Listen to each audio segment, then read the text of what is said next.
What up, y'all? What's up, y'all? How y'all doing today? The movie that's been making waves, I guess, called Sinners. We're not going to do like a whole breakdown. We're just going to discuss some of the stuff in the movie. Of course, we're going to talk about parts of the movie. So if you have not seen it, spoiler warning. But before we get into this, I'm going to need y'all to hit that like, that sub, and I need y'all to share this out. If you're new, wait till the end to do it. If you're old, do it right now. We've seen it before, and then I actually watched it again. It was better the second time than the first time, and I loved it the first time. I was able to just pick apart more the second time. I enjoyed the movie both times I watched it. I'm probably gonna watch it again because for me, the way that the vampires, in my opinion, represented like appropriation, represented like stealing culture, like that to me was powerful. Like the social commentary part of it, the way it was shot, the music, the horror aspect was very good too. Like I enjoyed the horror aspect of it, but I also enjoyed the social commentary part of it. I thought that Ryan Coogler did a great job. But even from like when I've seen like Irish people talking about it on TikTok and stuff like that, like representing each culture, the way that he did in Wakanda Forever, he did an excellent job at representing the people of Talocan, which is supposed to be like a fusion of Mayan and Aztec. And Irish people say he did a wonderful job at representing Irish people here and the relationship between Irish people and Black people, specifically back in those days. And also Irish people being colonized. It's really, really good the way he sort of put that together, and also the Choctaw Native Americans that he included, and even their relationship to their lore, their folklore. I enjoyed the movie like through and through. There's not much, I can't say too much about it because the two times I've watched it, I found new things. Same for me. I think this is definitely 2025's version of Get Out. Not in the sense of like how the movie was, but I'm just saying like symbolically it hits the same notes. It's still hard, lots of attention to detail, double meanings and things like, and I'm not surprised that Irish people, not the ones that come here saying I'm Irish American, I hate Black people. I'm talking about the ones that like Irish people would identify with us because they've been done the same by England. Apparently the guy who did Sam, he is an actual R&B singer. And he learned to play the guitar. Yeah, just for that. Recommend you go see that. And before we get into spoiler, go ahead and see it if you haven't. It's worth the money. And then come back and watch our spoiler review. Oh, Latinos want to know why they didn't get a spot, like a representation. There was only one person that did a TikTok asking why there wasn't more Latino representation. It's not Latinos wondering why. One person, and that person had a shit take because it was Mississippi Delta, 1930s. Mexicans were not out there because of the Repatriation Act. Like what we're seeing now with a bunch of people being deported without due process, that happened then too. A bunch of Mexicans were sent. I can't remember how many specifically, but it was like it was a lot of Mexicans that just got shipped off to Mexico. No due process, no nothing. So 1930s, Mississippi Delta, there wasn't going to be really any Latinos there anyway. The one person that did ask why there wasn't Latino representation, historically, it wouldn't have made sense for there to be any Latinos in there. But also, there's not a bunch of Latinos asking that. It was one person. Okay, so I guess we'll just give it a brief rundown. So you got these two twins smoke a stack. World War I veterans that come back, rob a bank in Mississippi, get the fuck out of Dodge, go to Chicago. They link up with the Italian mob. Eventually, when Al Capone got pinched, they did a heist on both the Irish and the Italian mob. Both of those organizations thought the other robbed them, and they were fighting it out while they escaped back to Mississippi. And they decide to start a juke joint, which they buy from Klansmen, takes off from there. In a lot of this movie, we see like the effects of like being colonized, pushing of like Christianity on a group of people, like indigenous folks, right? In that, you'll see a lot of times music being looked at as evil. In some practices, it is looked at as a gateway to spirit world. It was also used as a way to push like indigenous culture out of like vilify indigenous culture so that you can make way for Christianity. So I thought that was interesting. I like the fact that in the end, the indigenous culture was what sort of saved them because Annie was still practicing that. Knew these things because of that knowledge. You know what I mean? Whereas had she not been practicing that because of the constant sort of vilifying of that indigenous culture, music, whatever, they wouldn't, they would have been dead a long time ago, right? So I thought that was interesting, and I liked the fact that he included that. It basically a juke joint is just a black club back in them days, and so they start hitting their old homies up, and they go to the Asian shop owners, a bow, and they say, hey man, get your wife up. We need her to make a sign for the club. And he was like, all right, got his pretty ass wife. She got her hair start making signs, which they also show the daughter going from the black side of town to the white side of town. And which there was an actual couple, I think it was on some sort of documentary, talked about like the Chinese folks in specifically the Mississippi Delta and how they were utilized as pretty much the go-between because white people didn't want to buy it from black shop owners. So Chinese shop owners were basically there to do that, right? And so it also introduces this delicate line that the model minority has to walk. They're considered the acceptable minority, but then that their relationship with the minority that isn't acceptable, how does that relationship form and how is it affected when the shit hits the fan? What side are they going to side with, right? And you see that constant dance that they have to do sometimes. There's been a lot of discourse around Grace, who's the wife, and how she behaved once the shit hit the fan. I see what you're saying, like how she kind of almost like how she kind of gave in to the appropriators at the end. But it was to save her, but at the same time, it was to save her daughter. Remick said that when someone turns, he has their memory, so he would have known when the daughter is. Also, and you could have the dad go out there, call for her, and do what he had to do. Exactly. So as a mother, would you have done anything different? As a parent, would you have done anything different? She was between a rock and a hard place, really. Right. So I found that the discourse around that was pretty interesting because you got a lot of people who are saying, well, she was willing to sell out because her relationship with black people was only for profit. It was only trying. I don't agree with that. I could see if she was, let's say she was single and she was just scared and was like, bump it. I'm gonna trade these people for power, and so I don't be like ripped apart. That would have been a different story. But her husband had been taken, and she was worried about her offspring. So it's different for me there. You know what I'm trying to say? Like if it was just her being a coward, I would have had a different feeling about that. I've been seeing it compared to I guess a similar what we're kind of seeing now with people who voted for a certain someone, and then once someone close to them was deported, it's hey, where are the black people? Why aren't y'all helping? She didn't do anything to sell anyone out. Nah, she literally took care of the problem. Yeah. I don't necessarily see that as the same thing. I do see people comparing it, but I don't see it as the same thing because in that situation, she wasn't responsible for Remick being there. She wasn't responsible for any of them being turned. You know what I mean? Like that was actually Mary's response. She was the one that went out there. I would marry a stack. I've been seeing a lot of people compare the two, and I'm like, I think you got to give her a little bit more grace. She's getting frustrated with the fact that Smoke was like, well, let me think about this for a second. And she's like, and I understand it. Like, yo, my husband is turned. My kid is out there. At that time, it's not like now where we got phones and shit. You could just text your kid like, yo, if your dad comes to the door, do not open it. I can't tell you what I would do. You know what I mean? I don't know. Like, I might do some wild. It's like you being put in one of those saw traps, like choose your friends or your kids. I'm sorry, y'all. Like, I got to go. I'm sorry. I wanted to also kind of talk about while we're here, how capitalism in this case, at least throughout this movie, right, it was shown to be as destructive as it is. And let me explain. Like, Smoke wanted to wait a week before he opened the juke joint. Things weren't right in his opinion. Stack was like, no, let's do it, right? Slim was ready to go to his regular spot and get his corn liquor for the night and sing his blues, and that was it.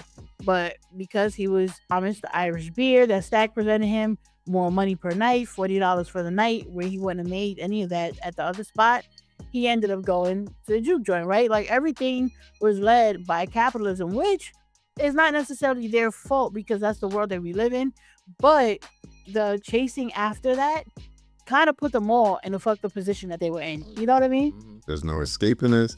I guess kind of a politically charged video, but it's like voters in one way, and now they're like, holy shit, now they only give a fuck about it now, and that is personally affecting them now. Think about it before they did this stuff because they trying to get one up or whatever they was promised. You know what I'm trying to say? Whether it's racism or money or the lies they've been told, they think they're gonna make, they don't care about it until now. Oh shit, we shouldn't have did this. You know what I'm saying? I'm not gonna lie, part of me understands it because you see them, they just trying to get their bag, right?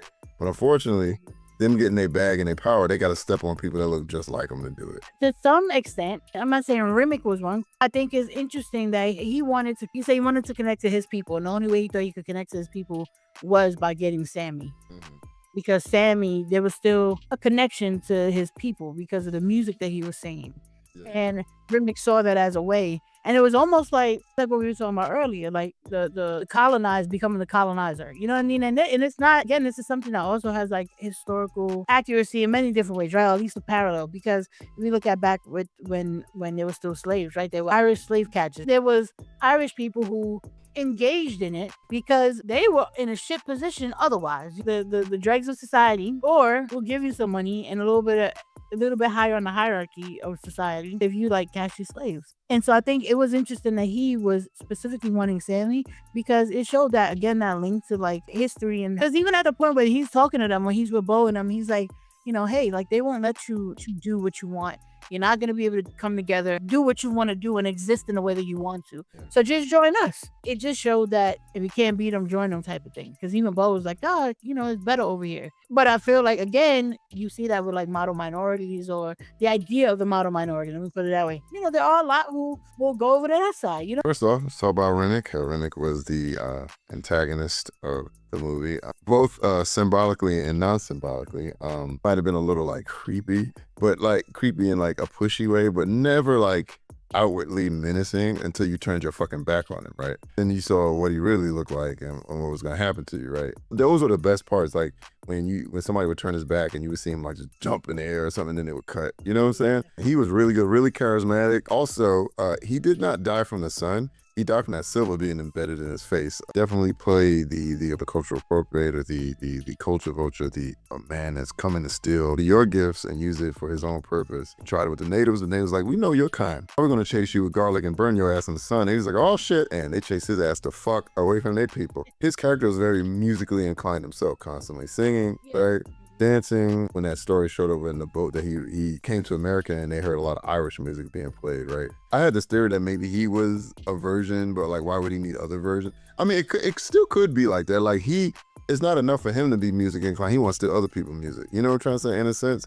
But story-wise, I don't think he was. I think he just enjoyed music, but he didn't have the gift to tap into his ancestors like he was looking for. He probably was used to seeing that back in the day when, I'm assuming that he's an old vampire, maybe when he was like a Celtic. Them just going around and consuming people's culture, the cultures and gifts to benefit themselves. They don't give a fuck what you're trying to do with it anymore. They're trying to do it, make it ingratiate themselves. Like I said, he was a great villain with and without the symbolism, and I did enjoy, like I said, them also bringing about how his culture was also assimilated into that at the same time. When you look at any culture that has been, or any group of people who's removed from where they come from for however many years, right? That search to connect to something, to connect to culture, to have something. And then when you take it further and go, even when you have this group of people, so in this instance, he's telling like Black folks, they're never going to let you fellowship. So you have a group of people who have been removed from their ancestors came from, and then enslaved for however many years, and then after that enslavement building, right? And then they go, we still not gonna let y'all be. Because even the KKK, they got paid money for that. I'll be on TikTok, I'll be on Twitter, I'll be, looking at what people are talking about. And basically saying that folks are looking at this through the 2025 lens, and they need to look at it from the 1930s lens. What you were saying, how people are always doing that. Do you remember when Django Unchained came out? Yeah. Remember all the Black folks mad that they were saying hard R and stuff? I'm like, what you think they was calling us, friend? You know what I'm saying? It's like they weren't doing that. Don't judge things about how things are now. I know it's hard, and some of y'all got to read books and watch other stuff, but things weren't like that back in the day. Like, you could look like Mary, and if they found out that one of your parent was half Black, use a nigga. That's it. They didn't care back then. A common conversation that I saw online was Mary not being considered Black because I think her grandfather was half Black in the movie. And so people were basically saying like, hey, you're looking at this through a 2025 lens. 1930s, the one drop rule was a thing. Was serious. Yeah, they wasn't playing with that at all. Yeah, they found out that one of your like maternal or paternal relatives, immediate family, was any kind of Black, half, quarter. That was it. He was considered Black. And she was married to a white man too, so that's even, in my opinion, even more of a danger, because she was married to someone and they find out they have been sharing quarters with a Black woman. She may have been in a lot of trouble. And so I thought that was an interesting conversation, but also, again, her feeling like she can go and talk to Remick and them. She was using her appearance to her benefit, at least that what she thought at the time was her benefit, not knowing that she was talking to some otherworldly creatures. Let's be honest, the rest of them was scared. Like you said, Remick and the group came up and was playing their music and said they had money and was like, let us in. And then, of course, the smart one, Smoke, was like, y'all get your ass out of here if you get shot. It's like, what happens if something happened to one of them? One of them get hurt or somebody look at the woman crazy. We all end up dead, which has happened to any a black person back in them days. At the end of the day, she was trying to help the twins, especially the one she loved, and ended up turning on her. Was it a sense of how do you call it, a level of like arrogance, thinking that almighty dollar, the representative of like he had the gold coins or whatever, right? And they have been getting, I think what they were calling it, plantation money, wood money, wood and nickels, and that was something that even Smoke was telling Annie, like stop taking his money when he met her at her shop and she was taking like the plantation money, which I didn't even know that was a thing. He was like, hey, stop taking this. And she's like, no, I don't need your blood money. This is fine. And it was like that battle between holding on to your roots and selling out. Yeah. And I thought that this was the interesting difference between Smoke and Stack. Smoke seemed to be more principled in how he operated. He was also more ruthless than Stack. I mean, it showed in the colors. I mean, one was cool with blue, cool, calm, level-headed, and the one that. But he was more ruthless though. Oh yeah, but the one in the red was impulsive and ended up getting taken out because of. So he was very principled. He was not liking the fact that they weren't making a lot of money that night. And neither of them liked that they weren't making money. It's just that, like you said, Smoke was like, I almost get my head blown off 90 times to be taking no wooden nickels. You know what I'm saying? Talk to this woman, he decided to deal with it. But versus Stack, who was willing to, in a sense, I guess you would say, symbolically sell out to make his money, and ended up biting her. Him and Mary selling out, thinking that, hey, if we can show them, like, basically, if we can show them how good it is, then we can all be cool together. Which is why we're like, hey, we're gonna all be vampires together. And Smoke and Andy are more principled. And he grounded Smoke in certain ways, but Smoke just seemed to be more of a principled person. Come over, what Remick was trying to do, hey, come over with us is gonna be better. It may not be everything you wanted. How did you feel about like the music scene? There's something about certain musics that just hit you. You almost feel otherworldly, that just hits you, connect to you. And I think that was what they were explaining. In a sense, like black people, we've always had music in us. We had music in us at that point. We're gonna have music after that. You know what I'm trying to say? And it just showed the music in us all the way out, and then also, like, I'm gonna be honest, I think if they had, let's say for instance, they did have a Hispanic people and some natives, I think they would show even more tribes, because that's a thing that humans do. We like to dance, we like listening to music, you know what I'm saying? And I liked it, and it was just showing that music is powerful, and music connects. At the end of the day, I don't care what color you are, you put the right song on, everybody gonna get up, start dancing. Nobody cares what color everybody else is. You know what I'm saying? You just in there. Yeah, it's what called Remick to them. And music and food are two of the ways that people share culture easiest. I like the scene. I really enjoyed the scene. I thought that I like the mix too, the way that they put it all together. I mean, I've even heard from people that I know that are really religious tell me that they don't like certain types of, how they'll have like the drum circles and stuff like that. Yeah. Like for me, I love those. My father was a percussionist. I've been around drums my entire life. I know you're not big into like rock metal music, but that's like my favorite part, the drums. That's like the part that connects with me whenever I hear the drums. That's my favorite part. Yeah, but I've heard from religious people be like, I don't like to be around that because it makes me think of like evil. I wonder why you got some old colonized ass fucking religion, and we wonder why you don't like drums. That's why it's so interesting that people feel that way, because a part of our like ancestry, and it's been pushed as an evil thing so that Christianity and Catholicism could be pushed. Got the two black brothers, facing the odds of the colonizers, like raccoons coming at them, and that, they stood their ground and eventually ended up winning. Remick was like, well, we just want him, just give him and we'll leave you alone, just give us your music, give us your soul, give us what makes the magic. It goes back to earlier in the movie, and Sammy is like asking Smoke and Stack, I heard that there's no KKK out there. No, there's no Jim Crow out in Chicago. And I think it was Smoke that said, Chicago ain't shit, but Mississippi with tall buildings instead of plantations. That's why we came home. Better dealing with the devil we know. It goes back to what you're saying, where it was like you're fucked either way, with the vampires, or in the morning, all these KKK gonna run up and right? Like, cause you saw the other vampires were kind of moving around him. He seemed to be like, he seemed to definitely be controlling what they were doing. When he's passed on back and married, they seem to have their own will at that point. When he was there, they were clapping and they were just dancing around him and stuff. I don't know where it came from, because this is before I even knew Remick was Irish. I said, man, I'm gonna be scared if people start river dancing, and all of a sudden they're in the sawmill and you see lightning and they're like, what's going on over there? We thought something else was going on, and it's just all the vampires like huddled like this. the whole party. Yeah, and this is when we find out that pretty much everybody that left ended up getting bit. And you didn't. The crazy thing, we didn't hear nothing. No screaming. Next thing you know, all of them is vampires. Anyways, pretty much anytime a vampire bit somebody, you never heard any screaming. When they attacked Mary, they cut. That's true. When he attacked the husband when he was in the shack, you didn't hear nothing. When the husband rose up, nothing. They cut. And then the only reason we knew that Stack got bit is because somebody walked in on him. I wonder if that's to symbolize like a willful sort of submission. Because it takes you by surprise when something happens. You're like, like your imagination takes over when you don't see what happened to the person. This is the part that made me think that maybe he was like a version of what he was trying to get from the preacher boy, but I don't think it was. But like when he was singing it, they seemed captivated by it. And you see how niggas' hands just go straight to the side and then feet start flipping. I was like, what the fuck? Remember what Annie said? Annie said that they can't see. They're trapped. That's why he was trapped with not being able to see. So of course when he came to the juke joint, he was singing, and then of course when he was out there doing the scary river dance, it was the most terrifying river dance I've ever seen in my life. Anyways, it's already jarring when you watch him normally do it, but him being a vampire and lightning, I'm like, what the fuck? And black people standing around clapping. I'm like, why is niggas clapping to this? Oh, I will be clapping. Now, it could have been his vampire, like, indoctrination over the fledgling vampires, or it could have just been maybe that little bit of connection he has to the spirit world, since they're connected to him, they could probably see what he used to see when he sang, you know what I'm saying? And so they were all kind of captivated, because I did like that part. He got more monstrous every scene. Like, he has got more and more, like, almost like a creature with them nails and stuff, remember?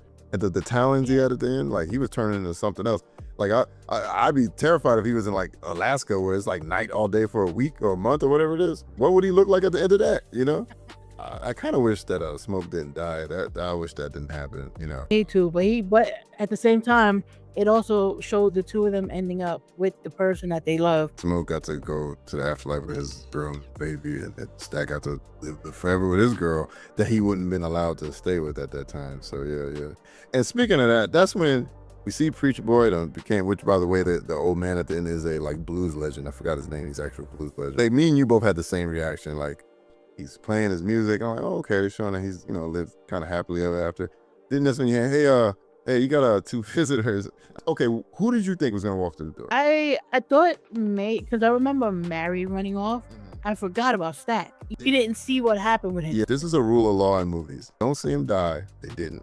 Unless you're like specifically told. And even sometimes when you're told, they can come back, But then there's some movies or TV shows where that character is never seen again and you just have to write them off, I forgot about that about Stack. So for me, because Remick was so old, even seeing it, we saw him in the beginning running in sunlight. He didn't catch on fire. He was just smoking, right?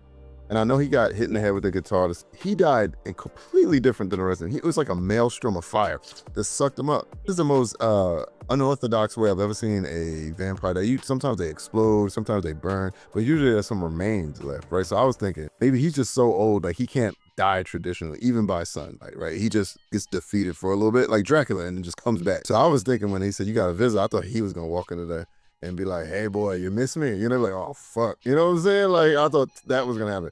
I wasn't, because I forgot, like you said, because you're right.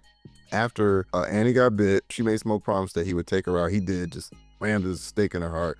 And you see, crazy enough, you see Mary and Stack freak out. Now, that was not expecting that. Because I guess maybe they're not completely controlled, but then again, a bunch of them were getting killed. So who knows how much of it is mind control or what indoctrination or just their own like being turned into a vampire, having like this carnal vibe or way about them after being turned. But when they killed him, they said that boat arrived, they heard a bunch of Irishmen. So it's almost like he had that ability. Maybe him being a vampire locked him out of seeing it. Maybe he just didn't have enough. I don't know what it was, but Stack, like, he killed his baby mom. He don't give a fuck about us. And she darted off, and I forgot about that part. And then, of course, they see the tussling of those two, and then Stack can't bite Smoke because he had that necklace and then that's when you see them walk through the door and both of us was like, oh no, like it was like, oh come on man. It actually had like a heartwarming turn, like made Stack promise like, look, Ed to rights, he couldn't bite him and he couldn't do nothing to him and I don't think he wanted to kill Smoke. I think his point was to turn him. I think they want to turn the people that they have the strongest connections to, I guess, you know. Tell them like, look, I'll let you go, just don't bother Preacher Boy,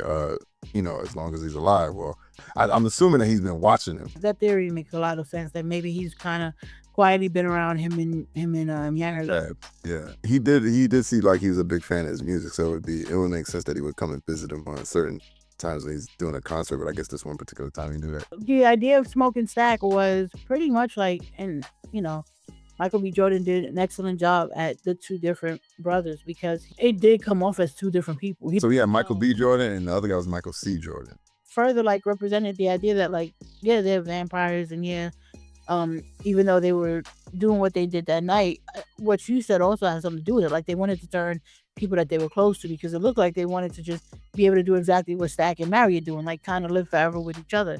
And they wanted Smoke and Annie to be with them, but Smoke and Annie were more principled, so they didn't want that life. They wanted, well, Annie had a connection to her indigenous religion practice, and so she wanted to be able to see her baby, and Smoke wanted to be able to be with them. And then it goes back to like that, like the duality of people, I guess you could say, you know. And they had a lot of love for Sammy, you know, like I think that's the other part is that even Stack being able to promise something to Smoke, keep that promise, but also not turn Smoke because he could have been selfish and turned Smoke. Smoke would have been with him and Mary. I visited Nicholas. He tried to bite him and it was like a force field. He couldn't do it. There was something that happened early. I don't know if you remember when Mary and Stack, when they saw each other at the train station or when they went and picked up Slim, right?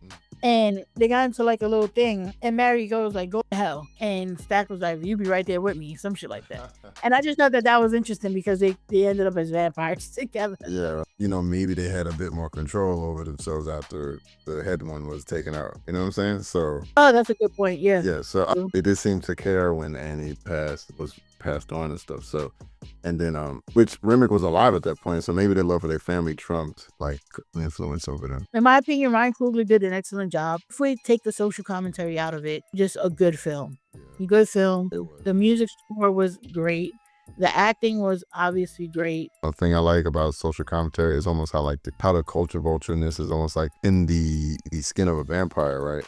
Vampires also seem kind of like almost like viruses, or some of them actually have viruses depending on what you see. They bite you and they transmit their virus to you. It's like how it spreads and just assimilates, so it keeps eating up other cultures like a virus. I don't know how many fucking vampire movies you gotta watch where it's fucking slow and it takes time for vampire.